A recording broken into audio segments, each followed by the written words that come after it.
હાલમાં ગુજરાતમાં સળગી રહેલા અમરેલી લેટરકાંડ અને ત્યારબાદ પાટીદાર દીકરીની ધરપકડ કરી તેનું સરઘસ કાઢવા મામલે સોમવાર આજે તારીખ 13મી જાન્યુઆરીએ સુરતમાં પરેશ ધાનાણી અને પ્રતાપ દુધા દ્વારા ધરણા પ્રદર્શન કરવામાં આવ્યા હતા। ત્યારે મિની બજારમાં માનગઢ ચોક ખાતે ધરણા યોજાય તે પહેલાં પોલીસે કોંગ્રેસી નેતાઓ સહિતનો અટકાયત કરી લીધી। અમરેલીમાં પાટીદાર સમાજની દીકરીની પાયલ ગોટીની ધરપકડ અને ત્યારબાદ પોલીસ દ્વારા તેનું સરઘસ જાહેરમાં કાઢવામાં આવ્યું હતું। જે મામલો વધુ ઉગ્ર બન્યો છે અને આ મામલે સુરતમાં પરેશ ધાનાણી અને પ્રતાપ દુધાતે વિરોધ કર્યો હતો।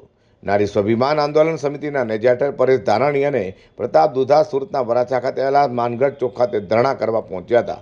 જોકે ધરણા થાય તે પહેલાં જ પોલીસે પરેશ ધાનાણી અને પ્રતાપ દુધાની અટકાયત કરી હતી। પોલીસ દ્વારા ધરણાની મંજૂરી આપવામાં આવી ન હતી, જેને લઈને ધરણા યોજવા આવેલા તમામની અટકાયત કરવામાં આવી છે।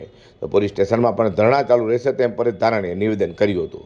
તો વરાછામાં પોલીસનો ચુસ્ત બંદોબસ્ત પણ ગોઠવી દેવામાં આવ્યો છે। નિર્દોષ દીકરી એને ન્યાય અપાવવા માટે અમે 10 વાગ્યા 10 થી 5 માનગઢ ચોકમાં ધરણાની જાહેરાત કરી હતી। માનગઢભાઈ, પ્રતાપભાઈ અને ખૂબ બહોળી સંખ્યામાં ગુજરાતભરના આગેવાનો અહીંયા આવ્યા છે। પોલીસે આખા માનગઢ ચોકને જ્યારે જેલ કવચ હોય એ રીતે ઘેરી લીધો છે। એમ છતાં અમે સરદાર સાહેબના ચરણોમાં માનગઢ ચોકના પાદરમાં વંદન કરીને વિનંતી કરી છે, હે સરદાર, તમારું સ્વાભિમાનના રક્ષણ કાજે આ ગુજરાતની એક દીકરી એના ન્યાય માટે અમે આ ધરણાને શરૂ કરી રહ્યા છીએ। માનગઢ ચોકમાં મંજૂરી માંગી હતી, મંજૂરી માંગવાની કોઈ જોગવાઈ નથી।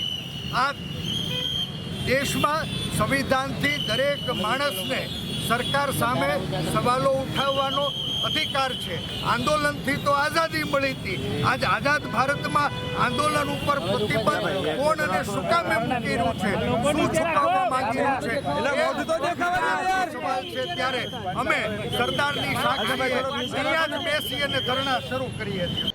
અમરેલીની પાટીદાર યુવતીને વિવાદ હવે જાણે રાજકીયમાં પલટાયો હોય તેમ કોંગ્રેસના નેતાઓએ અમરેલીમાં આંદોલન કર્યા બાદ સુરતમાં આંદોલનની શરૂઆત કરી હતી। જોકે સુરતમાં પણ પોલીસે કોંગ્રેસી નેતાઓને સફળ થવા દીધા ન હતા અને ધરણા પહેલાં જ અટકાયત કરી લીધી હતી। અમરેલીનો વિરોધ સુરત મોટા રાજકીય માહોલ ગરમાયો છે। Bureau report G24 news.